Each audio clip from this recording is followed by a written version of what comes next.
السلام علیکم ورحمۃ اللہ وبرکاتہ۔ اس کتاب کا نام قرآن مجید اور ہماری عملی زندگی ہے۔ اس کی مصنفہ ہے محترمہ ساجدہ ابو اللیث فلاحی صاحبہ۔ اس کتاب میں 11 مضامین ترتیب دیے گئے ہیں۔ پیش لفظ: آج قرآن مجید کے ساتھ امت مسلمہ کے بیشتر افراد نے جو رویہ اختیار کر رکھا ہے وہ قابل غور اور لائق اصلاح ہے۔ وہ کتاب جو جملہ مسائل زندگی کا صاف و شفاف حل پیش کرتی ہے، اس کے تمام پہلوؤں کے لیے ضابطے عطا کرتی ہے اور دنیا میں رفعت و سربلندی کے ساتھ آخرت میں فلاح کی ضامن ہے۔ اسے ناقابل فہم کتاب تصور کر لیا گیا ہے۔ بڑے احترام و اعزاز کے ساتھ اسے جزدانوں میں لپیٹ کر الماریوں میں بند رکھا جاتا ہے۔ زیادہ سے زیادہ کبھی کبھی اس کی تلاوت کر لی جاتی ہے۔ کسی شخص کی وفات پر اسے ثواب پہنچانے کے لیے اکٹھا ہو کر اسے پڑھا جاتا ہے۔ جادو اور آسیب کو دور کرنے کے لیے اس کے ذریعے جھاڑ پھونک بھی کی جاتی ہے، مگر اس میں غور و تدبر کرنے اور زندگی کے معاملات میں اس سے رہنمائی حاصل کرنے کی کبھی کوشش نہیں کی جاتی۔ اگر ہمارے ایمان ہے کہ قرآن مجید اللہ تعالیٰ کی کتاب ہے جسے اس نے انسانوں کی ہدایت و رہنمائی کے لیے نازل کیا ہے، تو ضروری ہے کہ اس میں تفکر و تدبر کیا جائے، اس کے احکام کو عملی زندگی میں نافذ کیا جائے اور اسے اپنا رہبر و رہنما بنایا جائے۔ تبھی دنیاوی زندگی میں کامیابی اور اخروی زندگی میں فلاح و نجات ممکن ہے۔ اس کتابچے میں اسی پہلو کی جانب مسلمانوں کو متوجہ کیا گیا ہے۔ ایک کتابچہ اصلاً جامعۃ الفلاح ملیریا گنج اعظم گڑھ کے سیمینار بعنوان تعلق بالقرآن اہمیت اور تقاضے منعقد 1 اپریل 2011 میں پیش کیا گیا تھا۔ اب نظر ثانی اور قدر حذف و اضافے کے بعد افادہ عام کے لیے حد قارئین ہے۔ میں ان تمام حضرات کی شکر گزار ہوں جنہوں نے اس کتابچے کی تیاری کے لیے کتب فراہم کی، پھر اس کی تکمیل کے بعد اسے ملاحظہ کر کے مفید مشورے دیے۔ اسی طرح میں مرکزی مکتب اسلامی پبلیشرز نئی دہلی کے ذمہ داروں کا بھی شکریہ ادا کرتی ہوں جنہوں نے اس کی اشاعت کا نظم کیا۔ اللہ تعالیٰ ان تمام حضرات کو اجر سے نوازے، ہم سب کو قرآن مجید سے مکمل استفادہ کی توفیق عطا فرمائے اور اس کتابچے کو امت کے لیے مفید بنائے۔ ساجدہ فلاحی۔ قرآن روحانی غذا۔ دنیا میں سب سے قیمتی شے انسان کی زندگی ہے اور اس کی بقا کا انحصار غذا پر ہے۔ انسان جسم اور روح کا مرکب ہے۔ جس طرح اسے جسمانی نشوونما اور صحت و تندرستی کے لیے عمدہ اور صاف ستھری غذا کی ضرورت ہوتی ہے، اسی طرح روح کی پاکیزگی و تطہیر کے لیے روحانی غذا کی ضرورت ہوتی ہے۔ اس غذا کو اللہ تعالیٰ نے قرآن مجید کی شکل میں حضرت جبرائیل علیہ السلام کے ذریعے نبی آخر الزماں حضرت محمد مصطفیٰ صلی اللہ علیہ وسلم کے قلب پر نازل فرمایا۔ یہ وہ نسخہ کیمیا ہے جس سے انسانوں کو شفا حاصل ہوتی ہے اور ان کے لیے سرچشمہ ہدایت ہے۔ اللہ تعالیٰ نے فرمایا ہے سورہ حم السجدہ کی آیت نمبر 44 میں، قُلْ هُوَ لِلَّذِينَ آمَنُوا هُدًى وَشِفَاءٌ، کہو یہ قرآن ایمان لانے والوں کے لیے ہدایت اور شفا ہے۔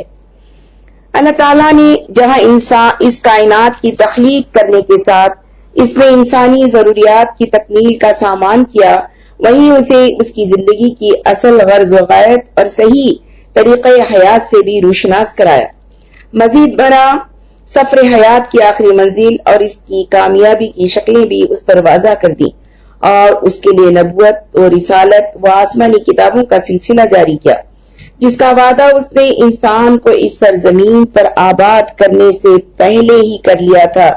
ارشاد ہے، قُلْ نَهْبِطُ مِنْهَا جَمِيعًا فَإِمَّا يَأْتِيَنَّكُم مِّنِّي هُدًى فَمَن تَبِعَ هُدَايَ فَلَا خَوْفٌ عَلَيْهِمْ وَلَا هُمْ يَحْزَنُونَ۔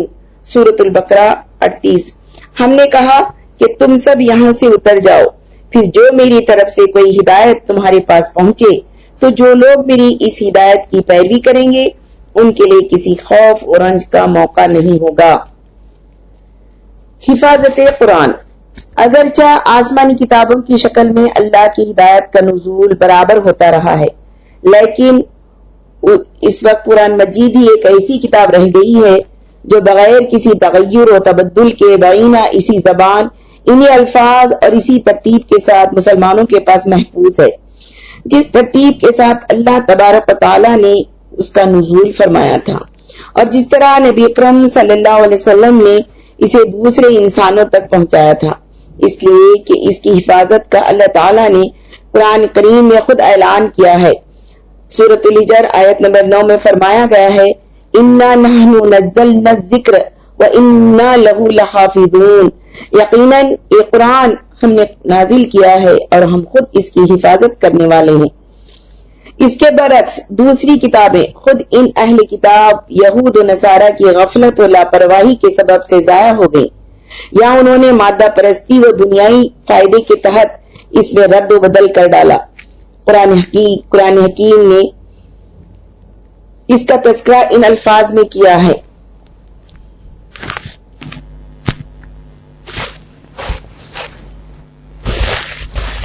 یحرفون الکلم عن مواضعہ ونسوا حظا مما ذکروا بہ، سورۃ المائدہ آیت نمبر 13۔ الفاظ کا الٹ پھیر کر کے بات کو کہیں سے کہیں لے جاتے ہیں، اور جو تعلیم انہیں دی گئی تھی اس کا بڑا حصہ وہ بھول چکے ہیں۔ البتہ گزشتہ آسمانی کتابوں کی حقیقی تعلیمات کو قرآن نے تحفظ فرمایا ہے، اس کی وضاحت خود قرآن نے ان الفاظ میں کی ہے، وَأَنزَلْنَا إِلَيْكَ الْكِتَابَ بِالْحَقِّ مُصَدِّقًا لِمَا بَيْنَ يَدَيْهِ مِنَ الْكِتَابِ وَمُهَيْمِنًا عَلَيْهِ، المائدہ آیت نمبر 48۔ اے محمد صلی اللہ علیہ وسلم، ہم نے یہ کتاب تمہاری طرف حق کے ساتھ اتاری، جبکہ یہ اپنے سے پہلے والی کتابوں کی تصدیق کرنے والی اور اس کی محافظ و نگہبان ہے۔ نمبر 2، قرآن اللہ کی کتاب۔ قرآن و مقدس ہے جو اللہ تبارک تعالیٰ کی جانب سے حضرت محمد مصطفیٰ صلی اللہ علیہ وسلم پر نازل ہوئی ہے۔ اس کا سرچشمہ لوح محفوظ ہے۔ اللہ تعالیٰ نے فرمایا، وَإِنَّهُ لَتَنزِيلُ رَبِّ الْعَالَمِينَ نَزَلَ بِهِ الرُّوحُ الْأَمِينُ عَلَى قَلْبِكَ لِتَكُونَ مِنَ الْمُنذِرِينَ، الشعراء 192 تا 194۔ اور یہ قرآن رب العالمین کا بھیجا ہوا ہے، اس کو امانت دار فرشتہ لے کر آیا ہے آپ کے قلب پر صاف عربی زبان میں، تاکہ آپ بھی من جملہ ڈرانے والوں میں سے ہوں۔ یہ اور اس جیسی متعدد آیات کریمہ قرآن مجید کے من جانب اللہ ہونے کو ثابت کرتی ہیں۔ یہ کوئی انسانی کلام نہیں کہ اس میں کسی طرح کی غلطی، خطا اور جھوٹ کا ذرہ برابر بھی احتمال ہو، بلکہ اللہ تعالیٰ کی تصنیف ہے اور لفظی، معنوی اور روحانی اعجاز سے لبریز ہے۔ طرز بیاں اور معیار اسلوب میں از ابتدا تا انتہا یکسانیت اور ہم آہنگی پائی جاتی ہے، جبکہ انسانی کلام ایسا نہیں ہوتا۔ اللہ کا فرمان ہے، افلا یتدبرون القرآن ولو کان من عند غیر اللہ لوجدوا فیہ اختلافا کثیرا، سورۃ النساء آیت نمبر 82۔ کیا انہوں نے قرآن پر غور نہیں کیا کہ اگر یہ اللہ کے علاوہ کسی اور کی جانب سے ہوتا تو اس میں بکثرت تضاد پاتے۔ اسی طرح قرآن کریم کے سائنسی انکشافات، متعدد مواقع پر مستقبل کے بارے میں پیشن گوئیاں، قرآن کے الفاظ کی فصاحت، اس کی عبارت کی بلاغت اور اس کی قوت تاثیر اس کے من جانب اللہ ہونے کا اشارہ کر رہی ہیں۔ مزید ہے کہ جبرائیل امین جنہوں نے باذن اللہ آپ کے قلب پر اسے نازل فرمایا، انہیں قرآن نے الروح الامین کے نام سے موسوم کیا کہ جس کے سپرد اللہ تعالیٰ کا یہ کلام کیا گیا وہ پوری طرح امین ہے اور بلا کم و کاست پہنچا دینے والا ہے۔ فرمایا ہے، کل من کان عدوا لجبریل فإنه نزله على قلبك بإذن اللہ، سورۃ البقرہ 97۔ کہہ دو کہ جو دشمن ہے جبرائیل کا تو اسے معلوم ہو کہ اس نے قرآن اللہ کے اذن سے تیرے دل پر نازل کیا ہے۔ رہا محمد صلی اللہ علیہ وسلم کے دل و دماغ میں اس کو بٹھا دینا اور حفظ کرا دینا، اس کی ذمہ داری بھی خود اللہ تبارک تعالیٰ نے لی تھی۔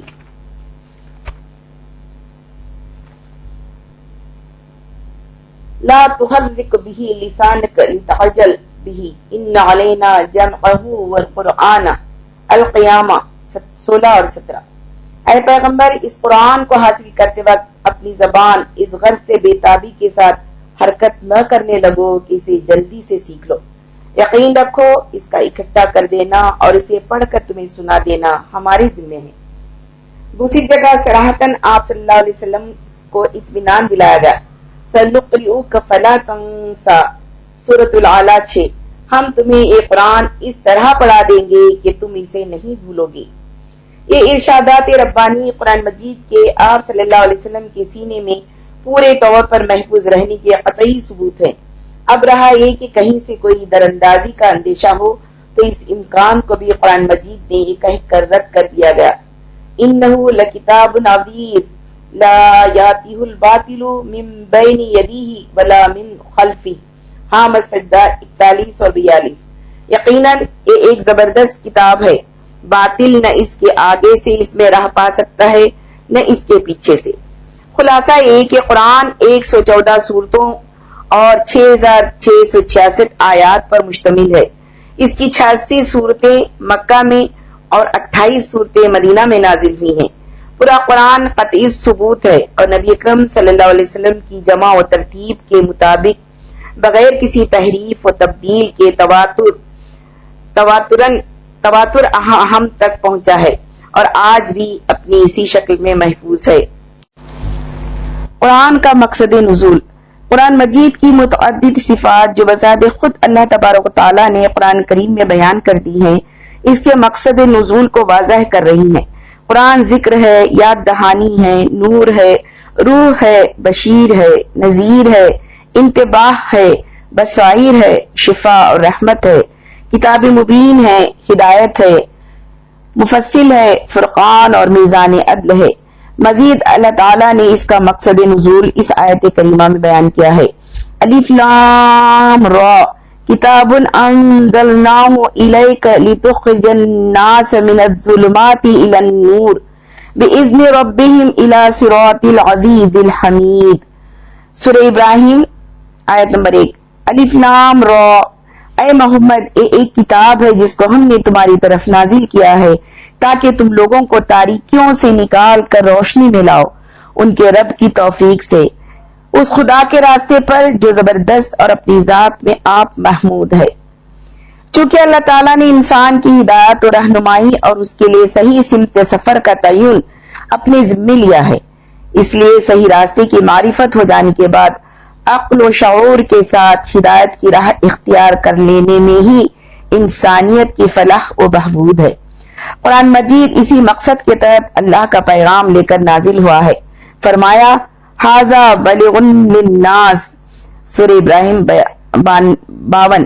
یہ پیغام سب لوگوں کے لیے ہے تاکہ انسان کو راہ راست سے آگاہ کر دے اور اس کے اندر معرفت خداوندی پیدا کر دے۔ یہ پیغام بلا کسی نسلی و قبائلی تفریق کے تمام انسانوں کے لیے عام ہے۔ ارشاد باری تعالیٰ ہے ھدی للناس وبینات من الھدی والفرقان، سورۃ البقرہ 185۔ انسانوں کے لیے سراسر ہدایت ہے اور ایسی واضح تعلیمات پر مشتمل ہے جو راہ راست دکھانے والی اور حق و باطل کا فرق کھول کر رکھ دینے والی ہے۔ آج اگر مسلمان قرآن کو صرف اپنی کتاب سمجھتے ہیں یا غیر مسلمین اسے صرف مسلمانوں کی کتاب تصور کرتے ہیں تو یہ چیز اللہ بزرگ و برتر کی عظمت کے خلاف ہے، اور عقلی اعتبار سے بھی یہ درست نہیں معلوم ہوتا کہ اللہ دنیا کی کثیر آبادی کو بھٹکتا ہوا چھوڑ دے، جبکہ اس نے انسانوں کی صرف حق و باطل کی طرف رہنمائی نہیں کی بلکہ انہیں راہ راست کے انجام خیر سے بھی آگاہ کیا اور ضلالت و گمراہی میں بھٹکتے ہوئے انسانوں کو ان کے انجام بد سے بھی ڈرایا۔ ایک جگہ فرمایا ہے ان ھذا القرآن یہدی للتی ہی اقوم ویبشر المؤمنین الذین یعملون الصالحات ان لهم اجرا کبیرا، سورہ بنی اسرائیل آیت نمبر 9۔ حقیقت یہ ہے کہ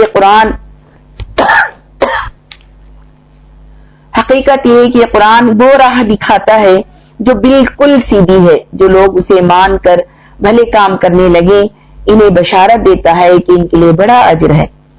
دوسری جگہ فرمایا ثم كان عاقبة الذين اساءوا والسوء ان كذبوا بآيات الله وكانوا بها يستهزئون. سورۃ الروم آیت نمبر 10. جن لوگوں نے برائیاں کی تھی ان کا انجام بہت برا ہوا اس لیے کہ انہوں نے اللہ کی آیات کو جھٹلایا تھا اور وہ ان کا مذاق اڑاتے تھے. گویا کہ قرآن کریم جس صراط مستقیم کی طرف رہنمائی کر رہا ہے اسے چھوڑ کر اہل دنیا کا تیار کردہ کوئی بھی راستہ انسانیت کے لیے اخروی فلاح و نجات کا ضامن نہیں ہو سکتا. اس سلسلے میں مولانا سید ابو العلا مودودی رحمۃ اللہ علیہ رقم تراز ہیں. انسان کا کام خود راستہ تجویز کرنا نہیں ہے بلکہ بندہ اور خلیفہ ہونے کی دو گنا حیثیتوں کے لحاظ سے وہ اس پر مامور ہے کہ اس راستے کی پیروی کرے جو اس کا رب اس کے لیے تجویز کرے. اور اس راستے کے معلوم ہونے کی دو ہی صورتیں ہیں, یا تو کسی انسان کے پاس براہ راست وحی الہی آئے یا پھر وہ اس انسان کی اتباع کرے جس کے پاس وحی آئی ہو. کوئی تیسری صورت یہ معلوم ہونے کی نہیں ہے کہ رب کی رضا کس راہ میں ہے. ان دو صورتوں کے ماسوا ہر صورت غلط ہے, بلکہ غلط ہی نہیں سراسر بغاوت بھی ہے جس کی سزا جہنم کے سوا اور کچھ بھی نہیں. تفہیم القرآن جلد اول صفحہ 69. اسی لیے جہاں اس کتاب مبین کو ہدی للناس لوگوں کے لیے ہدایت کہا گیا وہیں دوسرے مقام پر ہدی للمتقین اہل تقوی کے لیے ہدایت بھی کہا گیا ہے. یعنی جہاں یہ تمام انسانوں کے لیے سرچشمہ ہدایت اور پیغام حیات ہے وہیں ان کے جملہ مسائل کا حل اور امراض کا حقیقی علاج ہے. لیکن اس سے استفادہ صرف مخصوص اوصاف سے متصف افراد ہی کرتے ہیں جنہیں قرآن متقین کے لفظ سے تعبیر کرتا ہے. مسلمانوں کی ذمہ داریاں. قرآن مجید کے منزل من اللہ ہونے اور اس کے مقصد نزول کی معرفت حاصل ہو جانے کے بعد بحیثیت مسلمان کسی فرد کے اوپر کیا ذمہ داری عائد ہوتی ہے اس کا احساس بھی دل کی گہرائیوں کے اندر پایا جانا چاہیے. ذیل میں قرآن کے سلسلے میں مسلمانوں کی چند اہم ذمہ داریوں کا تذکرہ کیا جاتا ہے. اس کی تلاوت کا اہتمام کریں اور پوری سنجیدگی اور وقار کے ساتھ کریں. الفاظ اور حروف کی پورے طور پر صاف صحیح اور واضح ادائیگی ہو. قرآن سے گہرا شغف صرف رمضان میں نہ ہو بلکہ پوری زندگی میں ہو تاکہ ہمارا شمار ان لوگوں میں ہو جن کی بابت فرمایا گیا ہے الذین آتیناہم الکتاب یتلونہ حق تلاوتہ اولئک یؤمنون. سورۃ البقرہ 121. جنہیں ہم نے کتاب دی ہے اور اسے اس طرح پڑھتے ہیں جیسا کہ اسے پڑھنے کا حق ہے وہی اس پر سچے دل سے ایمان لاتے ہیں. اس کی رسمی تلاوت جو اگرچہ خود باعث اجر و ثواب ہے لیکن صرف اسی پر اکتفا نہ کیا جائے بلکہ قرآن میں تفکر و تدبر بھی کیا جائے. فرمایا ہے کتاب انزلناہ الیک مبارکا لیدبروا آیاتہ ولیتذکر اولو الالباب. سورہ صاد 29. ایک بڑی برکت والی کتاب ہے جو اے محمد ہم نے تمہاری طرف نازل کی ہے تاکہ لوگ اس کی آیات پر غور کریں اور عقل و فکر رکھنے والے اس سے سبق لیں. یہ آیت کریمہ قرآن کے باعث خیر و برکت ہونے کو ثابت کر رہی ہے.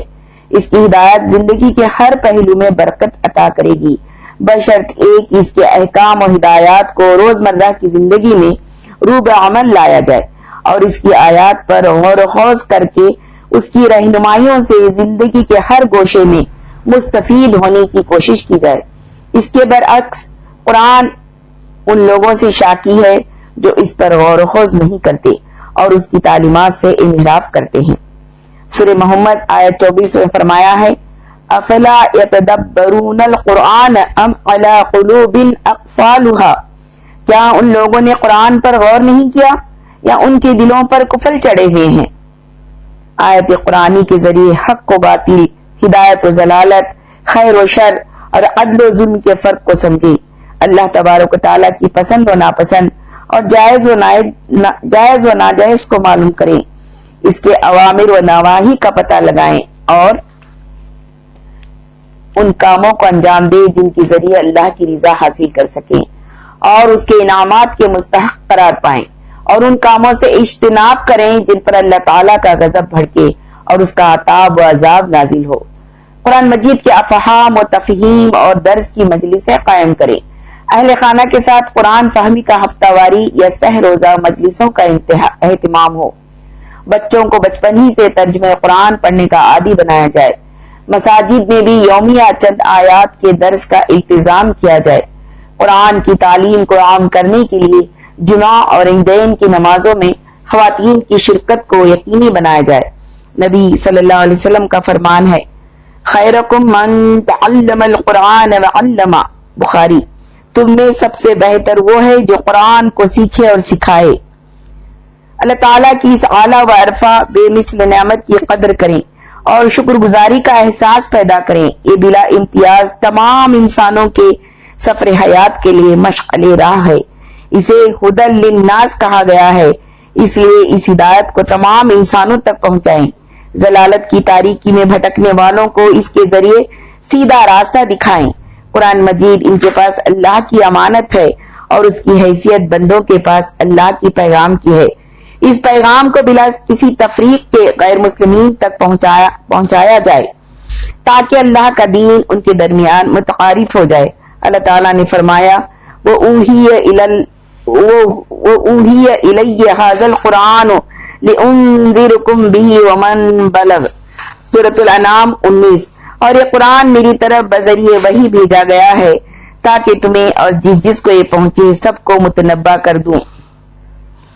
لہذا ضروری ہے کہ قرآن کو مستقل نظام حیات کی حیثیت سے خود بھی اختیار کیا جائے اور بندگان خدا کو بھی اس کے ذریعے جہنم کی آگ سے بچانے کی فکر کی جائے۔ غیر مسلمین سے قرآن مجید کے مطالبات۔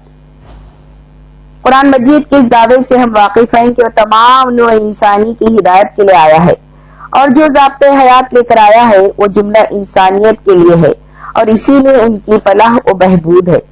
قرآن زندگی کے ہر معاملے میں جو گائیڈ لائن فراہم کرتا ہے وہ ان زرین اصولوں پر مبنی ہے جس کے ذریعے نوع انسانی صحیح سمت سفر اختیار کر سکتی ہے اور اپنے افکار و اعمال کو درست کر کے ترقی کی راہ پر گامزن ہو سکتی ہے۔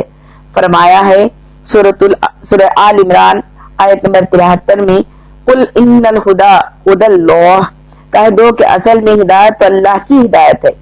اللہ تعالیٰ کی کتاب نازل ہی اس لیے کی گئی ہے کہ انسان کو اس کی حقیقت، اس کے مقصد اور اس کی منزل سے آگاہ کر دے اور زندگی گزارنے کا وہ طریقہ بتا دے جس پر عمل کر کے انسان حیات جاویدہ اور حقیقی کامیابی حاصل کر سکتا ہے۔ اگر مسلمان قرآن کو صرف اپنی کتاب اور حضرت محمد صلی اللہ علیہ وسلم کو صرف اپنا پیغمبر تسلیم کرتے ہیں اور غیر مسلمین کو کتاب اللہ کے پیغام اور رسول اللہ صلی اللہ علیہ وسلم کی تعلیمات سے محروم رکھتے ہیں اور اپنے قول عمل سے جملہ انسانوں تک اسلام کی تبلیغ کی حتی الامکان جد و جہد کو صحیح نہیں کرتے تو شہداء علی الناس کے فریضے سے غافل اور عند اللہ جواب دہ ہوں گے۔ قرآن میں اللہ تعالیٰ کا فرمان ہے، کان الناس امۃ واحدہ فبعث اللہ النبیین مبشرین ومنذرین وانزل معهم الکتاب بالحق لیحکم بین الناس فیما اختلفوا فیہ، سورۃ البقرہ 213۔ ابتدا میں سب لوگ ایک ہی طریقے پر تھے، پھر یہ حالت باقی نہ رہی اور اختلافات رونما ہوئے، تب اللہ نے نبی بھیجے جو راست روی پر بشارت دینے والے اور کج روی کے نتائج سے ڈرانے والے تھے، اور ان کے ساتھ کتاب برحق نازل فرمائی تاکہ حق کے بارے میں لوگوں کے درمیان جو اختلافات رونما ہو گئے تھے ان کا فیصلہ کرے۔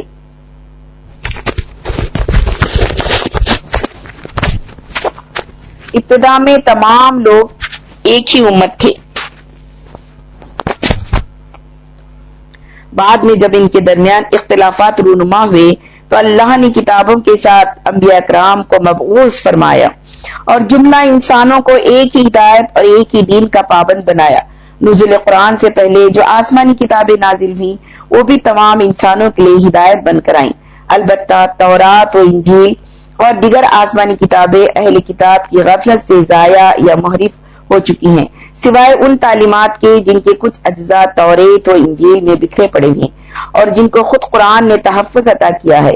اس لیے اب قرآن کریم ہی وہ واحد کتاب الہی ہے جس کی پیروی دنیا کے تمام انسانوں کے لیے لازم ہے، اور نبی کریم صلی اللہ علیہ وسلم وہ آخری پیغمبر ہیں جس کی اتباع دنیا کے تمام انسانوں پر واجب ہے۔ اس کی صراحت آپ صلی اللہ علیہ وسلم نے اس طرح کی ہے: وَكَانَ النَّبِيُّ يُبْعَثُ فِي قَوْمِهِ خَاصَّةً وَبُعِثْتُ إِلَى النَّاسِ كَافَّةً عن ابی ہریرہ، مجھ سے پہلے ہر نبی مخصوص طور پر صرف اپنی ہی قوم کے لیے نبی بنا کر بھیجے گئے تھے، اور میں تمام لوگوں کے لیے نبی بنا کر بھیجا گیا ہوں۔ لہٰذا غیر مسلمین سے قرآن کا مطالبہ ہے کہ نبی کرم صلی اللہ علیہ وسلم کی لائی ہوئی کتاب کو آخری الہامی کتاب کی حیثیت سے تسلیم کرے۔ اس کتاب نے اپنے سے پہلے آئی ہوئی جملہ انسانی کتابوں کو منسوخ کر دیا ہے۔ اب تمام انسانوں کو زندگی گزارنے کا صحیح طریقہ اور اس کارزار حیات میں تمام مسائل کا حل صرف اور صرف قرآن ہی سے مل سکتا ہے۔ اسی دستور العمل کو اختیار کر لینے میں انسانیت کی فلاح و بہبود ہے۔ سورۃ البقرہ آیت نمبر 21 میں فرمایا ہے: یا ایھا الناس اعبدوا ربکم الذی خلقکم والذین من قبلکم لعلکم تتقون، لوگو بندگی اختیار کرو اپنے رب کی جو تمہارا اور تم سے پہلے جو لوگ گزرے ہیں ان سب کا خالق ہے، تمہارے بچنے کی توقع اسی صورت میں ہو سکتی ہے، یعنی اللہ تعالیٰ کی حقیقی معرفت حاصل کرو اور اس کی وحدانیت کو تسلیم کرتے ہوئے اس کی مکمل بندگی اختیار کر لو، تو اس میں تمہارے لیے دنیا کے مصائب اور آخرت کے عذاب سے بچنا ممکن ہے۔ تیسرا، اللہ کی ذات واحد کو اس کی جملہ صفات کے ساتھ تسلیم کرو: خالق، مالک، رازق، حاکم، عالم الغیب، حاجت روا، مشکل کشا، زندگی اور موت کا مالک، آخرت کے دن کا مالک ہونے وغیرہ پر حقیقی ایمان رکھو۔ اسی طرح اہل کتاب سے قرآن مطالبہ کرتا ہے: قل یا اہل الکتاب تعالوا الی کلمۃ سواء بیننا وبینکم الا نعبد الا اللہ ولا نشرک بہ شیئا ولا یتخذ بعضنا بعضا اربابا من دون اللہ۔ آل عمران 64۔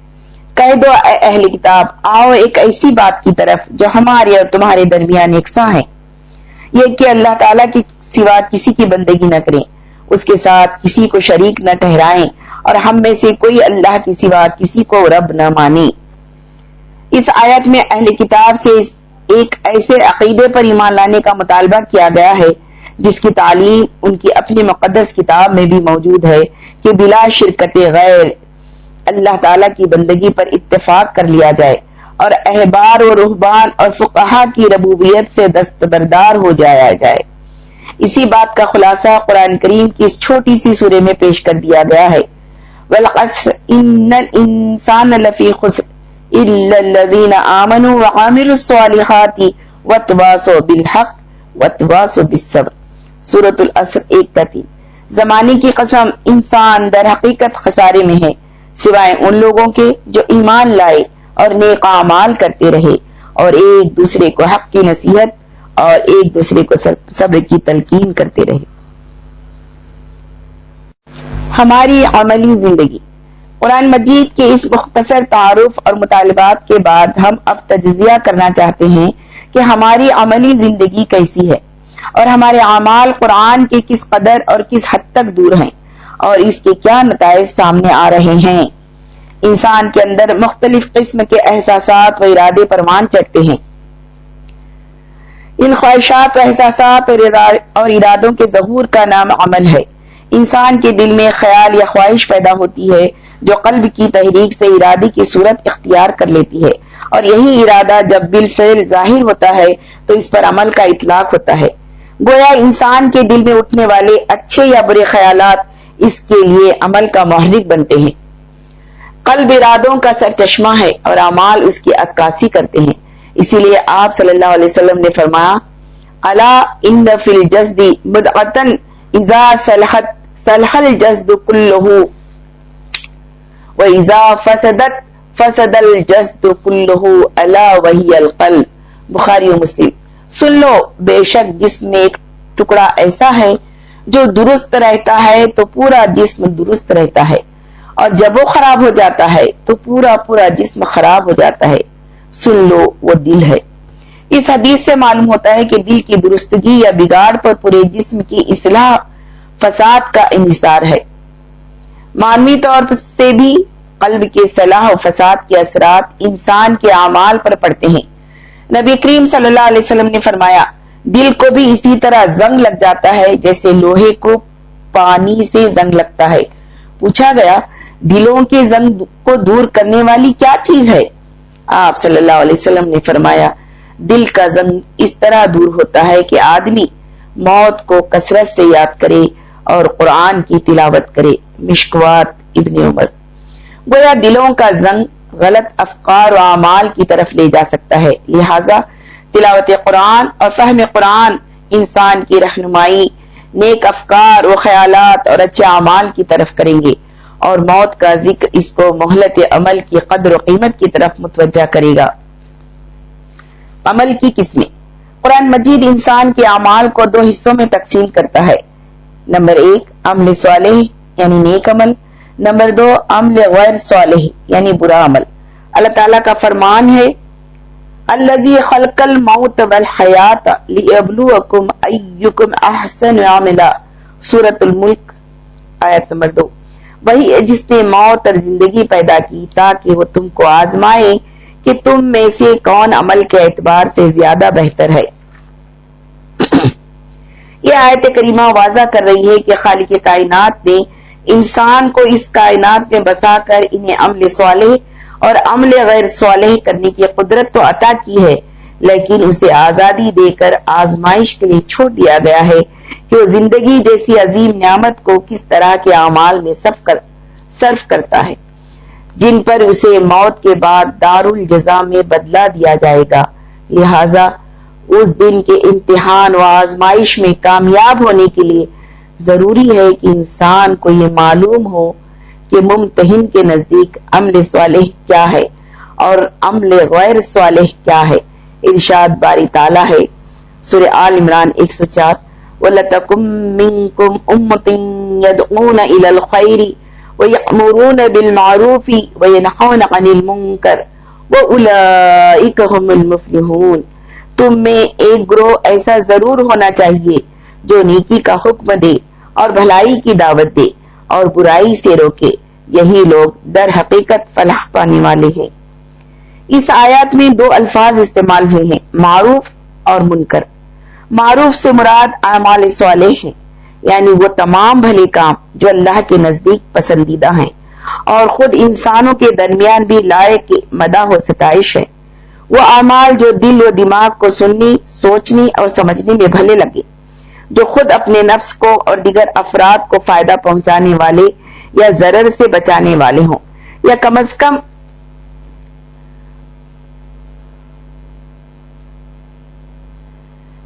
کم گراں خاطر اور ضرر پہنچانے والے نہ ہوں.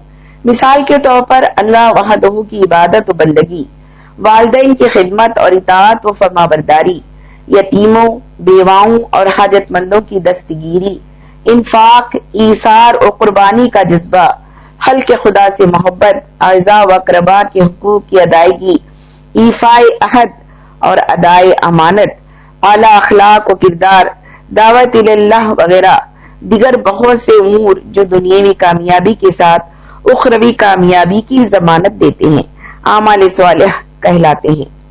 اس آیت کریمہ میں دوسرا لفظ منکر استعمال ہوا ہے اور اس سے مراد عمل غیر صالح ہیں، یعنی وہ تمام امور جو اللہ تبارک و تعالیٰ کے بنائے ہوئے راستے سے ہٹے ہوئے ہیں، اللہ کی ناپسندیدگی و ناراضی کا موجب ہوں، خود انسان کے اپنے نفس کے لیے وہ دیگر افراد و سماج کے لیے مضر اور مضرت رساں ہوں.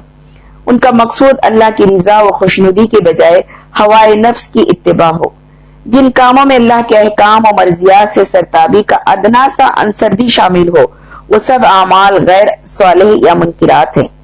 مثال کے طور پر غیر اللہ کی عبادت و بندگی، والدین کی نافرمانی، قتل و غارت گری، زنا، چوری، فحاشی، عریانیت، خیانت، بہتان تراشی، جھوٹ، غیبت، دھوکہ دہی، شراب نوشی، یتیموں بیواؤں کے ساتھ بدسلوکی، مال یتیم کا کھانا، دروغ گوئی، رشوت ستانی، قمار بازی وغیرہ جیسے بہت سے امور جو دنیاوی ذلت اور رسوائی اور بدنامی کے ساتھ آخرت کی ناکامی اور رسوائی کی طرف لے جانے والے ہیں، اعمال غیر صالح ہیں اور منکرات میں شمار کیے جاتے ہیں۔ عمل غیر صالح کا صدور انسان سے کیوں ہوتا ہے؟ اس لیے کہ اللہ نے اسے صحیح اور غلط دونوں راستے دکھا کر اختیار کی آزادی دے دی ہے، جس کو استعمال کر کے اپنے آپ کو بدعمالیوں میں ملوث کر لیتا ہے، اور شیطان اس کے لیے ان بدعمالیوں کو ہی خوشنما بنا کر پیش کر دیتا ہے۔ مضامین قرآن۔ قرآن مجید میں 114 صورتیں ہیں جو 6666 آیات پر مشتمل ہیں۔ علامہ ابن تیمیہ رحمۃ اللہ علیہ نے ابو العباس سے نقل کیا ہے کہ پورا قرآن 3 بنیادی مضامین پر مشتمل ہے۔ پہلا حصہ اوامر و نواہی کا ہے، یہ ان احکام و شرائع پر مبنی ہے جو علم الفقہ اور اخلاق کا موضوع ہے۔ دوسرا حصہ رسولوں اور ان کی امتوں کے قصص و اخبار پر مشتمل ہے، جس میں وعدہ وعید کے احوال، ثواب و عقاب کی تفصیلات اور مکذبین کی ہلاکتوں کی انواع مذکور ہیں۔ تیسرا حصہ علم توحید پر منحصر ہے، جس میں اللہ کی ذات اور اس کے اسماء و صفات کی حقیقی معرفت انسان کو عطا کی گئی ہے۔ یہ حصہ تینوں میں سب سے اشرف ہے۔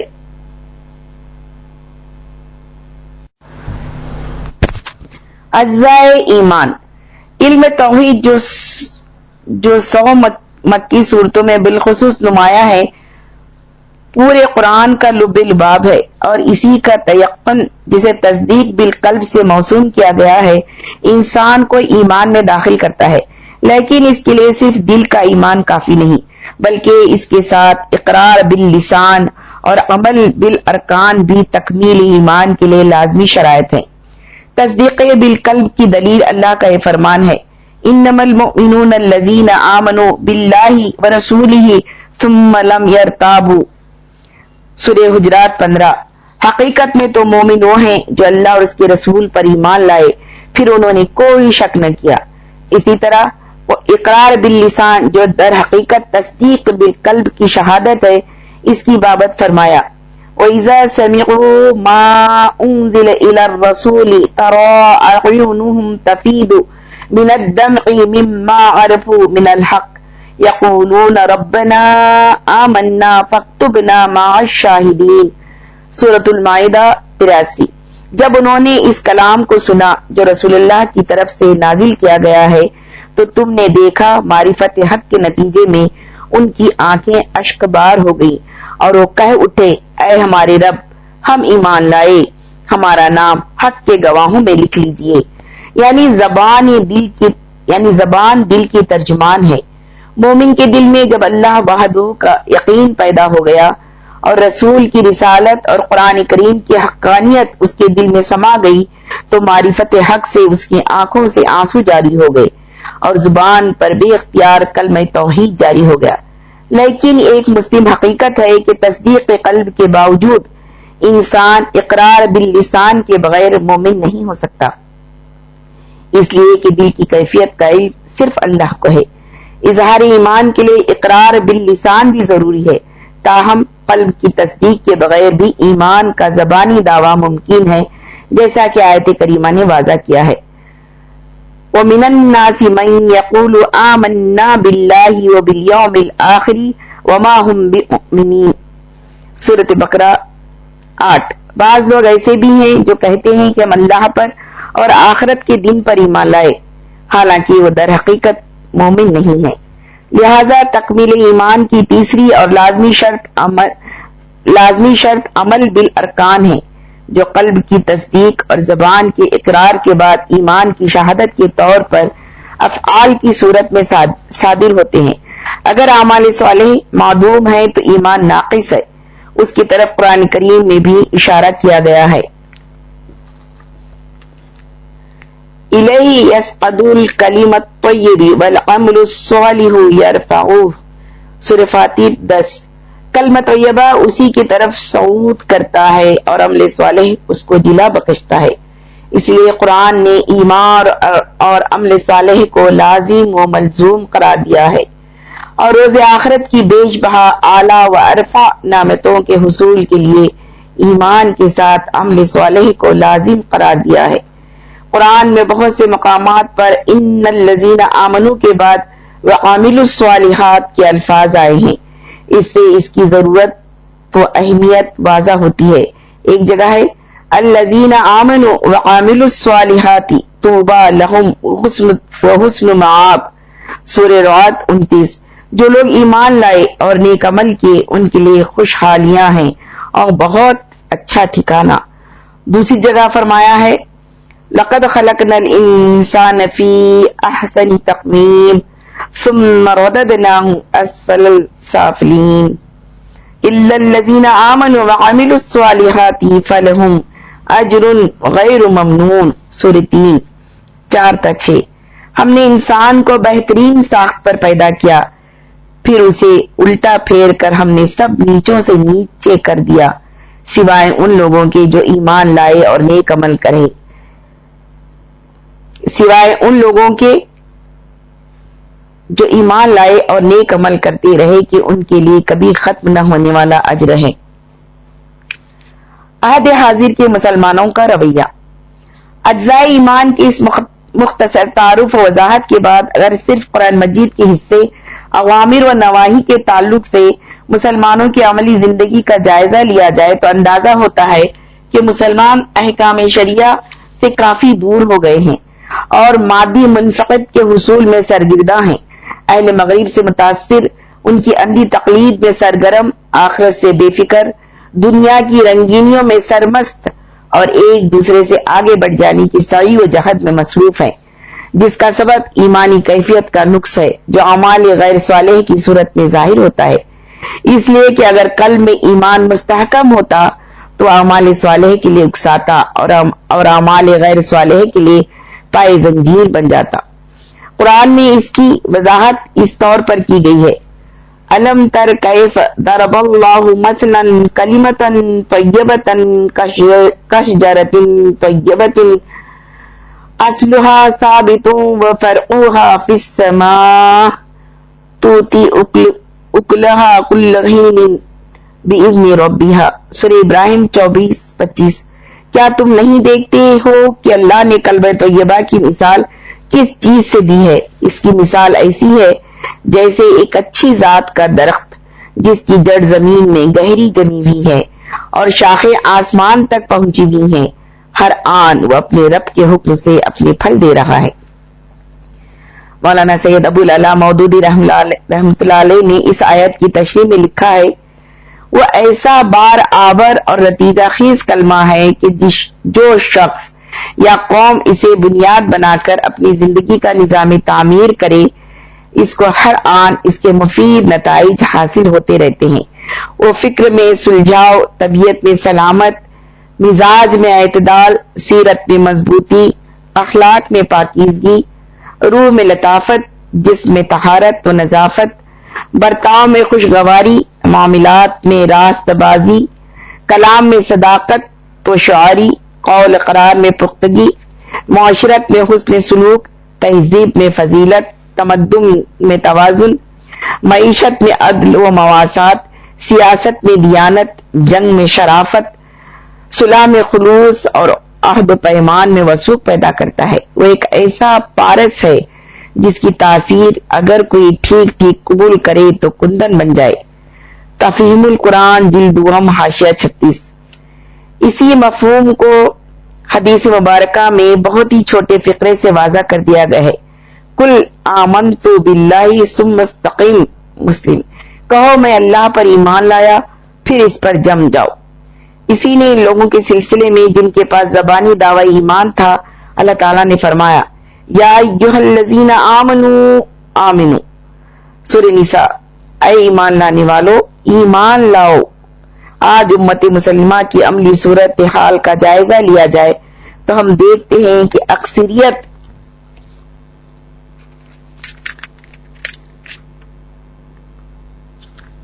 اکثریت کا رشتہ خالق کائنات سے ٹوٹ چکا ہے. زبان سے ایمان کا دعویٰ ہے لیکن اعمال میں بے مہار آزادی ہے. لوٹ کھسوٹ، رشوت، سود، جھوٹ و فریب، زنا، قتل و غارت گری وغیرہ جیسے بڑے بڑے جرائم قرآن کے احکامات سے اکثر انحراف کرتے ہوئے علل اعلان کیے جا رہے ہیں.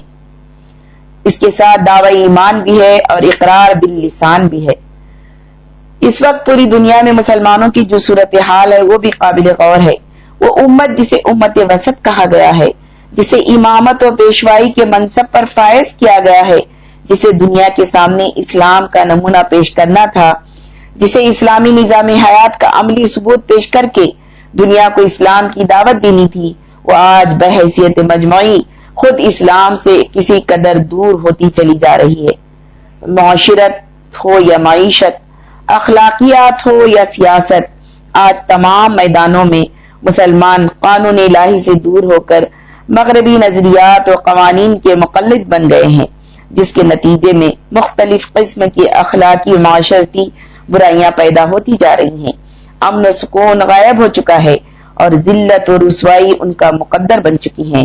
اس کا واحد سبب مسلمانوں کی کتاب اللہ سے بے اعتنائی اور احکام الہی سے غفلت ہے. آج کے مسلمان قرآن کو ظاہری طور سے تو سینے سے لگائے ہوئے ہیں، لیکن روحانی طور پر اور عملی پہلو سے اس سے بہت دور نکل گئے ہیں. اگر احکام الہی کے تعلق سے آج کے مسلمانوں کے طرز عمل کا جائزہ لیا جائے تو صورتحال کچھ اس طرح سامنے آتی ہے.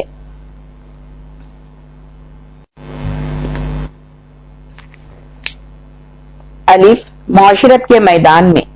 اسلامی نظام معاشرت میں ذات، برادری، رنگ و نسل، قوموں اور قبیلوں کی کوئی تفریق نہیں ہے، کوئی اونچ نیچ اور چھوت چھات نہیں ہے، اور جملہ انسان ایک آدم و حوا کی اولاد ہے. اللہ تعالیٰ کا فرمان ہے، یا ایھا الناس اتقوا ربکم الذی خلقکم من نفس واحدۃ وخلق منها زوجها وبث منهما رجالا كثيرا ونساء. سورہ نساء آیت نمبر 1. لوگوں اپنے رب سے ڈرو جس نے تم کو ایک جان سے پیدا کیا اور اسی سے اس کا جوڑا بنایا اور ان دونوں سے بہت سے مرد و عورت پھیلائے. لیکن آج نسلی، قومی اور طبقاتی امتیاز حسب و نسب کو بنیاد بنا کر تفوق کا احساس پیدائش اور پیشے کی بنیاد پر افضل و ارذل کی تقسیم مسلمانوں میں موجود ہے، جبکہ قرآن کے مطابق اشرف و اکرم وہ ہے جس کے اخلاق و اعمال سب سے بہتر ہوں. اللہ تعالیٰ کا ارشاد ہے، یا ایھا الناس انا خلقناکم من ذکر وانثی وجعلناکم شعوبا وقبائل لتعارفوا ان اکرمکم عند اللہ اتقاکم.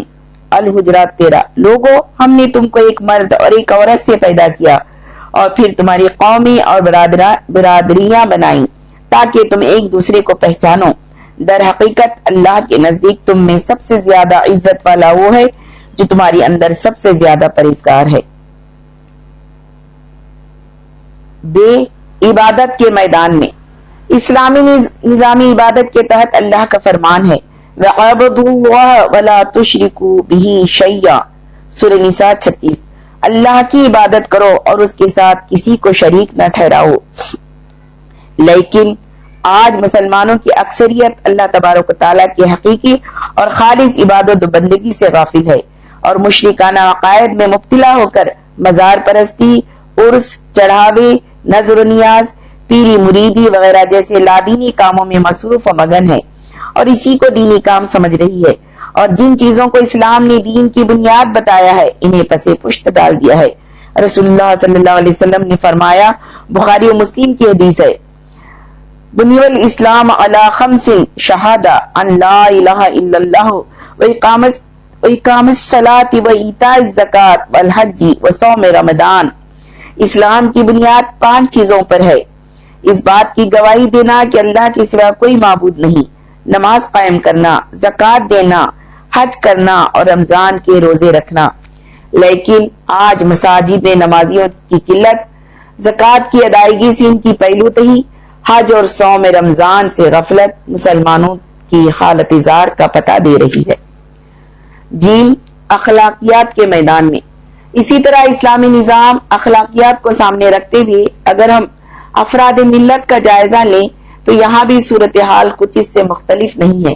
وہ اخلاقی صفات جو انفرادی یا اجتماعی طور پر ہمارے اندر پائی جانی چاہیے مفقود نظر آتی ہیں۔ ہمدردی، فیاضی، رحمدلی، سچائی، عدل و انصاف، عہد و پیمان کا پاس و لحاظ، اقربا پروری، ایثار و قربانی، جملہ حقوق کی ادائیگی وغیرہ جو ایک مومن مرد اور عورت کی شناخت ہے اور قرآن نے ان کی طرف بار بار متوجہ کیا ہے، لیکن یہ صفات اگر ہمارے اندر ناپید نہیں تو کما حقہ موجود بھی نہیں ہے۔ اسی طرح کم ظرفی، بد مزاجی، بے وفائی، جھوٹ، غیبت، بہتان، تعصب، تنگ نظری، بد عہدی، ایک دوسرے پر طعن و تشنیع، تکبر و ریاکاری، ایک دوسرے کی عزتوں پر حملہ کرنا، نیچا دکھانا وغیرہ جیسے اوصاف جن کا شمار رذائل اخلاق میں ہوتا ہے اور جو مومنانہ شان کے منافی ہیں، کم و بیش مسلمان مردوں اور خواتین میں بھی موجود ہے، جبکہ قرآن اہل ایمان کو فضائل اخلاق کی تعلیم دیتا ہے۔ وہ کہتا ہے لا یجرمنکم شنآن قوم علی الا تعدلوا اعدلوا هو اقرب للتقوی، سورہ مائدہ 8۔ کسی گروہ کی دشمنی تم کو اتنا مشتعل نہ کر دے کہ انصاف سے پھر جاؤ، عدل کرو، یہ خدا ترسی سے زیادہ مناسبت رکھتا ہے۔ تعاونوا علی البر والتقوی ولا تعاونوا علی الاثم والعدوان، سورہ مائدہ 2۔ جو کام نیکی اور خدا ترسی کے ہیں ان میں سب سے تعاون کرو، اور جو گناہ اور زیادتی کی ہیں ان میں سے کسی سے تعاون نہ کرو۔ وآتی ذی القربى حقہ والمسکین وابن السبیل، بنی اسرائیل 26۔ رشتہ داروں کو ان کا حق دو اور محتاج اور مسافر کو بھی ان کا حق دو۔ آج رشتہ داروں کے حقوق کی ادائیگی سے پہلو تہی کرتے ہوئے حق تلفی اور غصب میں مسلمان بھی بہت جری واقع ہوئے ہیں۔ ہم میں سے ہر ایک اپنی روزمرہ کی زندگی میں اس کو محسوس کر رہا ہے۔ قرآن کہتا ہے وَلَا تُبَذِّرْ تَبْذِيرًا إِنَّ الْمُبَذِّرِينَ كَانُوا إِخْوَانَ الشَّيَاطِينِ وَكَانَ الشَّيْطَانُ لِرَبِّهِ كَفُورًا، بنی اسرائیل 26-27۔ فضول خرچی نہ کرو، بے شک فضول خرچ کرنے والے شیطان کے بھائی ہیں اور شیطان اپنے رب کا ناشکرا ہے۔ لیکن آج آیت کریمہ کو نظر انداز کرتے ہوئے مسلم معاشرے میں بھی غیر ضروری امور اور رسوم و رواج میں خطی رقم پانی کی طرح بہا دی جا رہی ہے، جس کا مقصد صرف نام و نمود، شہرت و دکھاوا ہوا کرتا ہے۔ قرآن فرمان جاری کرتا ہے وَلَا تَأْكُلُوا أَمْوَالَكُمْ بَيْنَكُمْ بِالْبَاطِلِ، سورہ بقرہ 188۔ آپس میں ایک دوسرے کے مال باطل طریقے سے نہ کھاؤ۔ وَلَا تَقْرَبُوا مَالَ الْيَتِيمِ إِلَّا بِالَّتِي هِيَ أَحْسَنُ، سورۃ الانعام 152۔ مال یتیم کے قریب نہ جاؤ مگر ایسے طریقے سے جو بہترین ہو۔ إِنَّ الَّذِينَ يَأْكُلُونَ أَمْوَالَ الْيَتَامَى ظُلْمًا إِنَّمَا يَأْكُلُونَ فِي بُطُونِهِمْ نَارًا، سورہ نساء 10۔ وہ لوگ جو ظلم کے ساتھ یتیموں کے مال کھاتے ہیں در حقیقت وہ اپنے پیٹ آگ سے بھرتے ہیں۔ لیکن آج مسلمانوں کی عملی صورتحال اس کے برعکس ہے۔ مسلم معاشرے کا جائزہ لیا جائے تو ایسے لوگ ملیں گے جو زبان سے ایمان کا دعویٰ کریں گے لیکن بہت ڈھٹائی کے ساتھ عقل حرام کا ارتکاب کریں گے، مال یتیم پر قبضہ کرتے نظر آئیں گے اور اگر ضرورت ہوئی تو بہت ہی خوبصورتی سے اس کو جائز بھی ٹھہرائیں گے۔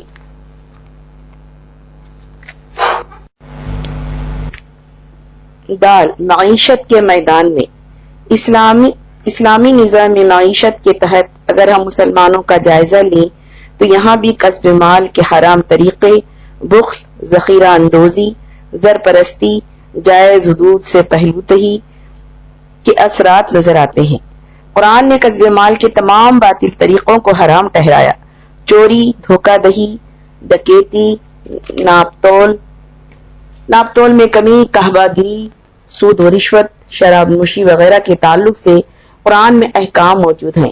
ایسے تمام طریقوں کو حرام ٹھہرایا گیا جس سے ایک فریق کو فائدہ اور دوسرے کو نقصان پہنچنے کا امکان ہو۔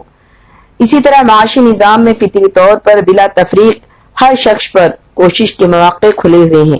اسلام رزق میں مساوات کا قائل نہیں بلکہ حصول رزق کی جد و جہد میں مساوات کا قائل ہے۔ البتہ جو حصول رزق کی جد و جہد میں معذور ہوں ان کے لیے قرآن نے زکوٰۃ اور عشر، کفارہ، وصیت وغیرہ کا نظام مقرر کیا ہے۔ فرمایا کَإِ لَا يَكُونَ دُولَةٌ بَيْنَ الْأَغْنِيَاءِ مِنْكُمْ، سورۃ الحشر 7، تاکہ مال تمہارے مالداروں ہی کے درمیان گردش نہ کرتا رہے۔ اللہ کے رسول صلی اللہ علیہ وسلم کا ارشاد ہے تُؤْخَذُ مِنْ أَغْنِيَائِهِمْ وَتُرَدُّ عَلَى فُقَرَائِهِمْ، بخاری کتاب الزکوٰۃ۔ زکوٰۃ مالداروں سے لی جائے گی اور فقراء میں تقسیم کی جائے گی۔ اسی طرح اس نے وراثت کا قانون متعین کیا، فرمایا للرجال نصیب مما ترک الوالدان والاقربون وللنساء نصیب مما ترک الوالدان والاقربون مما قل منه او کثر نصیبا مفروضا، سورۃ النساء 7۔ مردوں کے لیے اس مال میں حصہ ہے جو ماں باپ اور رشتہ داروں نے چھوڑا ہو، اور عورتوں کے لیے بھی اس مال میں حصہ ہے جو ماں باپ اور رشتہ داروں نے چھوڑا ہو، خواہ تھوڑا ہو یا بہت، اور یہ حصہ اللہ کی طرف سے مقرر ہے۔ اس جیسے بہت سے معاشی احکام قرآن کے ذریعے ہمیں حاصل ہوئے ہیں، لیکن انہیں پس پشت ڈالنے کی وجہ سے آج امت مسلمہ ایک بڑی تعداد غربت و افلاس کی زندگی گزار رہی ہے۔ ہاں، آئلی احکام کے معاملے میں اسی طرح قرآن کریم آئلی احکام و قوانین عطا کرتا ہے کہ خاندان کی تشکیل کن بنیادوں پر ہو، زوجین کے تعلقات کیسے ہونی چاہیے، قرابت داروں کے حقوق کیا ہوں، نکاح و طلاق کی حیثیت کیا ہے اور ان میں کن چیزوں کا پاس و لحاظ رکھا جانا چاہیے، وراثت کی تقسیم انصاف کی بنیاد پر کیسے ہو سکتی ہے، وغیرہ وغیرہ۔ لیکن یہ خاندانی قوانین بھی امت کی جانب سے اکثر نظر انداز کیے جا رہے ہیں، جبکہ اسی میں انسانیت کی بقا مضمر ہے۔ واو، احکام تعزیرات کے معاملے میں آج دنیا میں جرائم کی کثرت ہے۔ اسلام نے جرائم کی روک تھام کے لیے سزائیں متعین کی تاکہ لوگوں کی زندگی، عزت و آبرو اور مال و دولت کو تحفظ حاصل ہو سکے۔ فرمایا والسارق والسارقۃ فاقطعوا ایدیہما، المائدہ 38، چوری کرنے والے مرد و عورت کا ہاتھ کاٹ دو۔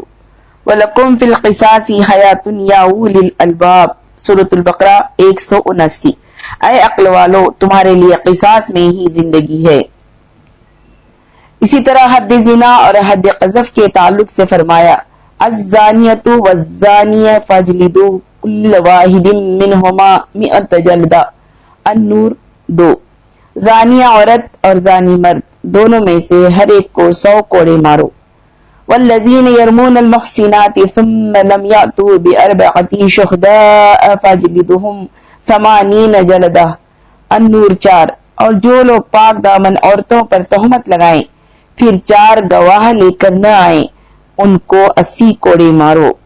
اسی طرح دیگر جرائم جو معاشرے کے امن و امان کو غارت کر دیتے ہیں ان کی روک تھام کے لیے قرآن میں بہت واضح احکام دیے گئے ہیں، لیکن ان کا عدم نفاذ ان جرائم میں اضافہ کا سبب بن رہا ہے۔ احکام قضاء کے معاملے میں اسی طرح قرآن کریم نے عدالتی احکام عطا کیے تاکہ لوگوں کے مسائل اسلامی طریقے پر حل کیے جا سکیں۔ قاضی کی صفات کیا ہوتی ہے، آداب قضاء کیا ہیں، فیصلے کس طرح کیے جانے چاہیے، کن کن مواقع پر گواہوں کی ضرورت ہو سکتی ہے، وغیرہ۔ یہ وہ احکام ہیں جن کے ذریعے معاشرے میں امن قائم ہو سکتا ہے اور حقداروں کو ان کے حقوق حاصل ہو سکتے ہیں۔ ہاں، احکام سیاست کے معاملے میں اسلام کے سیاسی نظام کی بنیاد 3 اصولوں پر ہے۔ نمبر 1 توحید، نمبر 2 رسالت، نمبر 3 خلافت۔ اللہ کو حاکم، خالق، فرمانروا مان لینے اور دیگر صفات الہیہ کو قولی و عملی طور پر تسلیم کرنے کے ساتھ آپ صلی اللہ علیہ وسلم کی رسالت کے ذریعے ملنے والی کتاب و سنت جو انسان کے لیے مکمل قوانین فراہم کرتی ہے۔ تیسرے، اس بات کا تصور کہ انسان اللہ کی سرزمین پر اس کا خلیفہ ہے۔ اس سے 4 باتیں سامنے آتی ہیں۔ نمبر 1 کائنات کے طول و عرض کا مالک اللہ ہے۔ نمبر 2 اس کی سرزمین پر اس کی ہدایت کے مطابق جملہ امور انجام پانی چاہیے۔ نمبر 3 اللہ تعالیٰ نے اس کو اختیارات تو عطا کیے ہیں، لیکن اس کے استعمال کے لیے کچھ حدود مقرر کی ہیں، ان کا لحاظ کیا جانا چاہیے۔ نمبر 4، اس کی اس سرزمین پر اس کی مرضی کے مطابق نظام قائم کیا جانا چاہیے، گویا کہ حاکمیت صرف اللہ کی ہوگی اور اس کی سرزمین پر صرف اسی کا قانون نافذ ہوگا۔ اللہ تعالیٰ نے فرمایا ان الحکم الا للہ، سورۃ الانعام 57، حاکمیت صرف اللہ ہی کے لیے ہے۔ قرآن مجید صاف صاف اعلان کرتا ہے للہ ملک السماوات والارض وما بینہما، سورۃ المائدہ 17، زمین و آسمان اور ان کے مابین کی تمام چیزیں اللہ ہی کی ملکیت ہے۔ اور فرمایا یدبر الامر من السماء الى الارض، السجدہ 5، آسمان سے زمین تک دنیا کا انتظام وہی کرتا ہے۔ یہ حقیقت ہے کہ اگر اختیارات کا غلط استعمال کرتے ہوئے اللہ کی سرزمین پر اپنی مرضی کا نظام اور قانون نافذ کرنے کی کوشش کی گئی تو یہ دنیا فتنہ و فساد کی آماج گاہ بن جائے گی۔ اوپر جو کچھ ذکر کیا گیا ہے وہ کتاب اللہ کے احکام کی چند جھلکیاں تھی جو اس بات کو ثابت کر رہی ہیں کہ قرآن مجید انسانیت کو ایک مکمل ضابط حیات عطا کرتا ہے اور اسی میں انسانیت کے تمام مسائل کا حل موجود ہے۔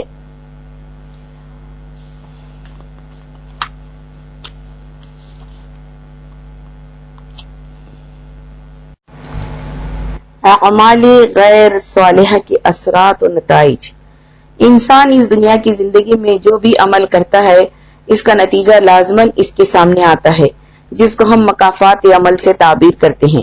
ایک طالب علم امتحان حال میں بیٹھ کر پرچے حل کرتا ہے اور اس کے بعد اس کی محنت اور کوششوں کے بقدر اچھے یا برے نتائج اس کے سامنے آتے ہیں۔ یہ دنیاوی اعتبار سے مکافات عمل کا قانون ہے اور یہی قانون عالم آخرت کے لیے بھی ہے، یعنی ہر انسان کو اپنے اعمال کے مطابق انجام سے دوچار ہونا ہے۔ جو شخص اچھے اعمال کرے گا وہ اچھے انجام کا مستحق قرار پائے گا، جس کا اللہ تبارک و تعالیٰ نے اس دنیا میں ہی انسان سے وعدہ کر رکھا ہے، اور جو شخص برے اعمال کرے گا وہ بدترین قسم کے انجام سے دوچار ہوگا، جس کی وعید اللہ نے اس دنیا میں ہی انسان کو دے دی ہے۔ اللہ نے فرمایا ہے من عمل صالحا فلنفسه ومن اساء فعلیہ وما ربک بظلام للعبید، حامد سجدہ 46۔ جس نے اچھے کام کیے تو اس کا اجر اسی کے لیے ہے اور جس نے برا کام کیا اس کا وبال بھی اسی پر ہے، تمہارا رب بندوں پر ذرا بھی ظلم کرنے والا نہیں۔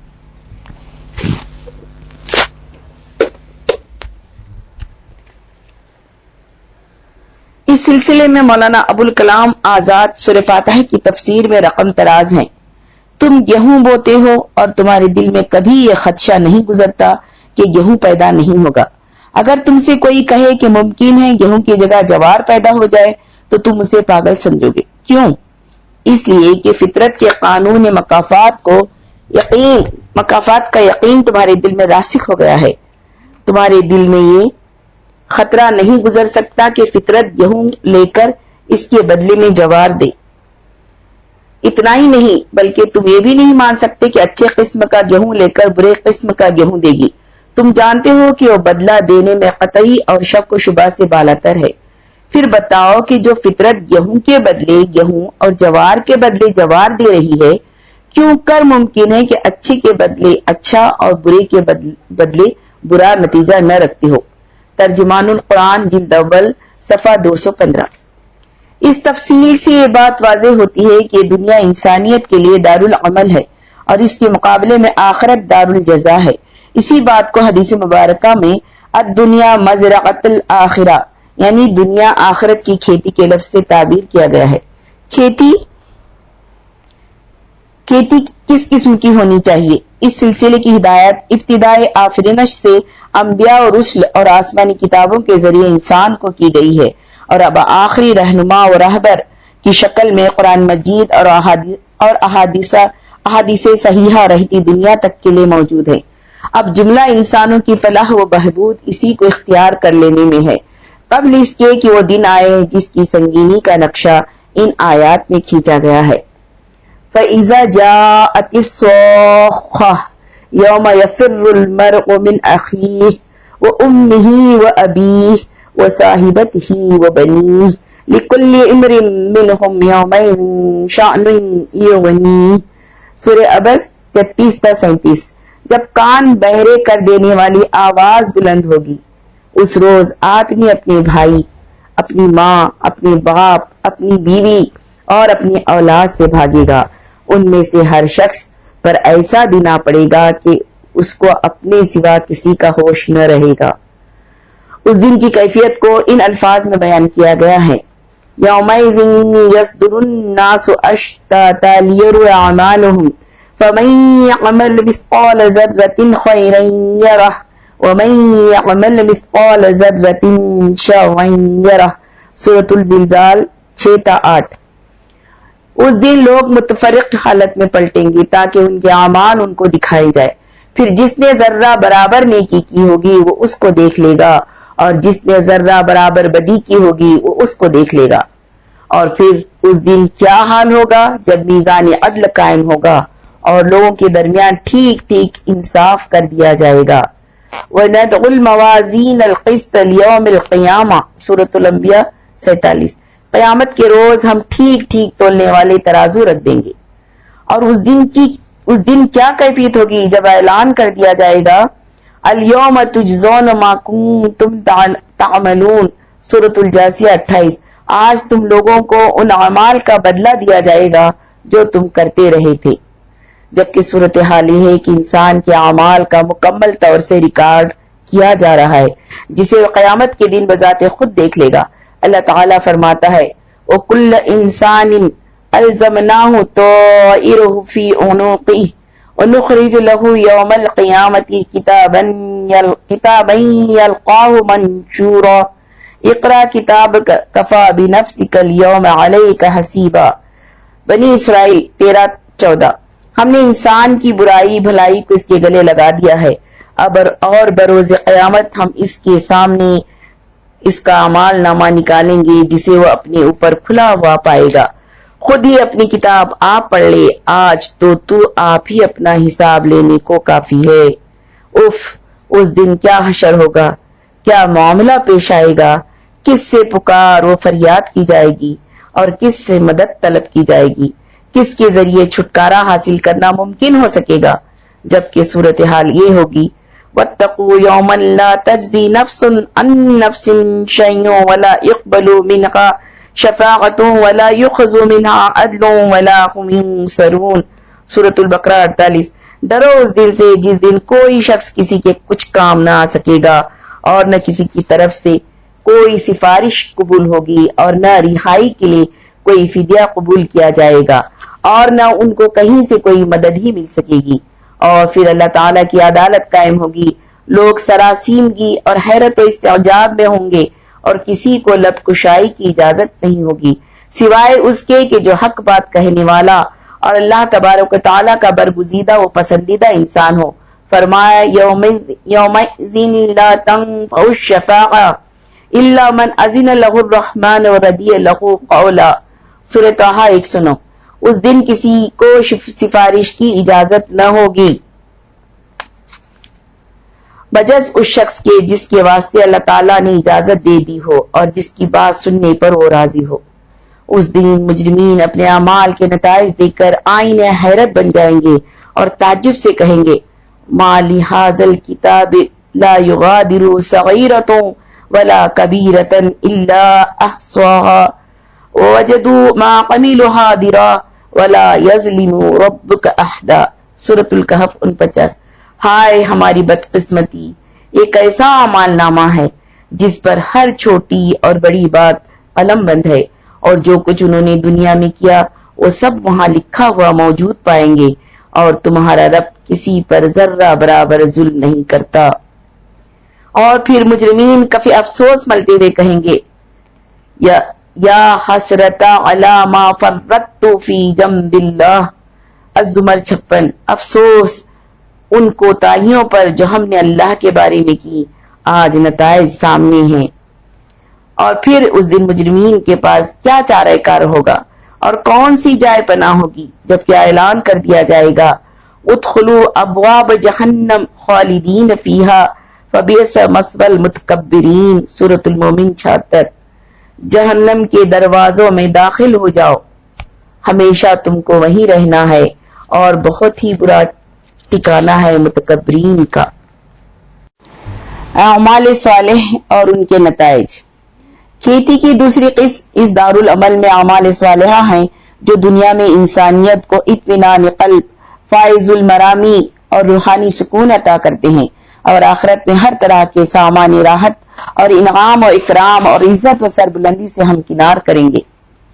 فرمان باری تعالیٰ ہے فآقاہم اللہ ثواب الدنیا وحسن ثواب الآخرہ واللہ یحب المحسنین، سورہ آل عمران 148۔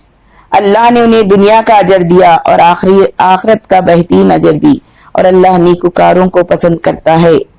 اے نیکوکار جو راسخ العقیدہ لوگ ہوں گے، جنہوں نے اللہ وحدہ لا شریک کی آیات اور اس کے رسول کی تعلیمات کی صداقت کو تسلیم کر کے اس کی پیروی اختیار کی ہوگی، اپنی کلی زندگی میں اللہ اور اس کے رسول کے اوامر و نواہی کا پاس و لحاظ کیا ہوگا، راہ حق میں درپیش مصائب و مشکلات میں ثابت قدمی دکھائی ہوگی، اور خوشنودی رب کی امید میں انہیں خندہ پیشانی سے برداشت کیا ہوگا، اپنے رب کی ناپسندیدگی اور غیظ و غضب سے ہر آن بچنے کی کوشش ہوگی۔ ایسے لوگ کا خیر مقدم روز محشر اس طرح ہوگا، یا ایھۃ النفس المطمئنہ ارجعی الی ربک راضیۃ مرضیہ فادخلی فی عبادی وادخلی جنتی، سورۃ الفجر 27-33۔ اے نفس مطمئن، چل اپنے رب کی طرف اس حال میں کہ تو اپنے انجام نیک سے خوش اور اپنے رب کے نزدیک پسندیدہ ہے، شامل ہو جا میرے نیک بندوں میں اور داخل ہو جا میری جنت میں۔ کیا ہی خوش نصیب اور قابل رشک ہوں گے وہ لوگ جن کے لیے اللہ کی طرف سے فرمان جاری ہوگا، ان الذین قالوا ربنا اللہ ثم استقاموا تتنزل علیہم الملائکہ الا تخافوا ولا تحزنوا وابشروا بالجنۃ التی کنتم توعدون نحن اولیاؤکم فی الحیاۃ الدنیا وفی الآخرہ وَلَكُمْ فِيهَا مَا تَشْتَهِي أَنفُسُكُمْ وَلَكُمْ فِيهَا مَا تَدَّعُونَ نُزُولًا مِّن غَفُورٍ رَحِيمٍ۔ حام سجدہ 30-31۔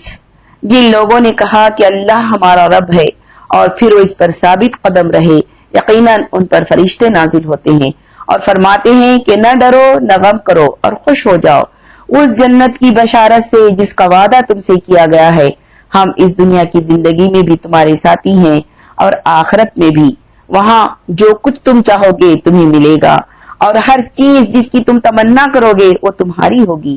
یہ ہے سامان ضیافت اس ہستی کی طرف سے جو غفور و رحیم ہے۔ اور کس قدر خوش بخت اور قابل فخر ہوں گے وہ لوگ جن کے اعمال صالحہ ان کو جنت میں بلند ترین مقام کا حقدار بنا دیں گے۔ فرمان باری تعالیٰ ہے والذین آمنوا وعملوا الصالحات لنبوئنہم من الجنۃ غرفا تجری من تحتها الانہار خالدین فیہ نعم اجر العاملین، سورۃ العنکبوت 58۔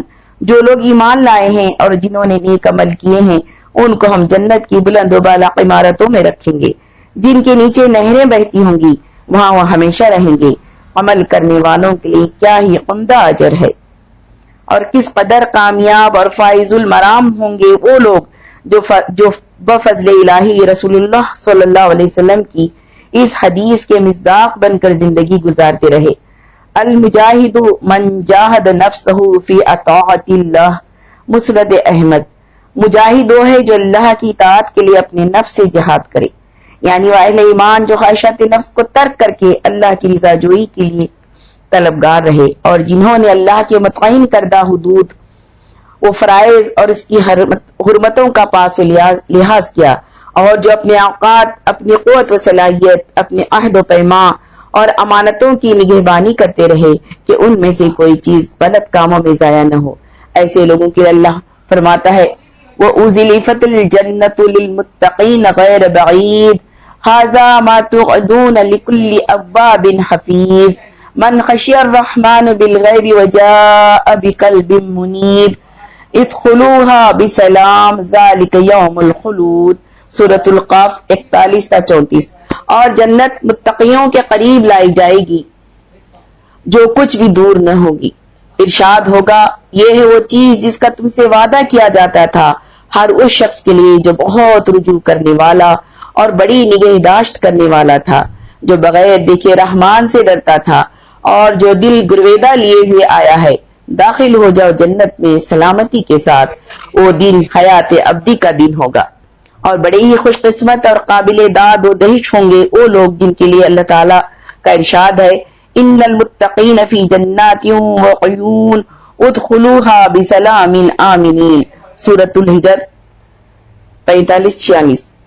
متقی لوگ باغوں اور چشموں میں ہوں گے اور ان سے کہا جائے گا کہ ان میں سلامتی کے ساتھ بے خوف و خطر داخل ہو جاؤ۔ اور کتنی خوش آئندہ اور مسرتوں سے لبریز بشارتیں ہیں ان لوگوں کے لیے جو دنیا کی آسائش، مال و جاہ، نام و نمود اور فخر و غرور میں پڑھ کر اللہ سے غافل نہیں ہوتے۔ وہ دنیا کی عیش و عشرت کی زندگی اور اس کی زینتیں، بلند و بالا عمارتیں اور دیگر سامان سرور کی فنا پر یقین رکھتے ہوئے اپنی زندگی کا سفر طے کرتے ہیں، جن کے لیے اللہ تبارک تعالیٰ نے فرمایا لیکن الذین اتقوا ربهم لهم غرفۃ من فوقها غرف مبینہ تجری من تحتها الانہار وعد اللہ لا یخلف اللہ المیعاد، الزمر 20۔ البتہ جو لوگ اپنے رب سے ڈر کر رہے ان کے لیے بلند عمارتیں ہیں منزل بمنزل بنی ہوئی جن کے نیچے نہریں بہ رہی ہوں گی۔ یہ اللہ کا وعدہ ہے اور اللہ کبھی اپنے وعدے کی خلاف ورزی نہیں کرتا۔ فیصلہ آپ کا۔ دنیاوی زندگی کے دو پہلو ہیں، ایک کا انجام کامیابی ہی کامیابی ہے اور دوسرے کا انجام ناکامی ہی ناکامی۔ اب فیصلہ ہمیں کرنا ہے کہ کس پہلو کا ہم اپنے لیے پسند کرتے ہیں، اپنی زندگی کے لیے کس معیار کو منتخب کرتے ہیں۔ آیا قرآن کی چلتی پھرتی تصویر بن کر قول عمل سے دنیا کو مسخر کرنے کا عزم رکھتے ہیں، یا قرآن کو پسے پشت ڈال کر اہل مغرب کی تہذیب میں گم ہو کر ذلت و مسکنت میں پڑنا اور باطل قوتوں کو تسلط دینا پسند کرتے ہیں؟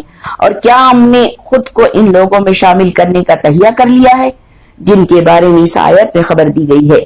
وَلَقَدْ زَرَعْنَا لِجَهَنَّمَ كَثِيرًا مِنَ الْجِنِّ وَالْإِنسِ لَهُمْ قُلُوبٌ لَا يَفْقَهُونَ بِهَا وَلَهُمْ أَعْيُنٌ لَا يُبْصِرُونَ بِهَا وَلَهُمْ آذَانٌ لَا يَسْمَعُونَ بِهَا أُولَئِكَ كَالْأَنْعَامِ بَلْ هُمْ أَضَلُّ أُولَئِكَ هُمُ الْغَافِلُونَ، سورۃ الاعراف 179۔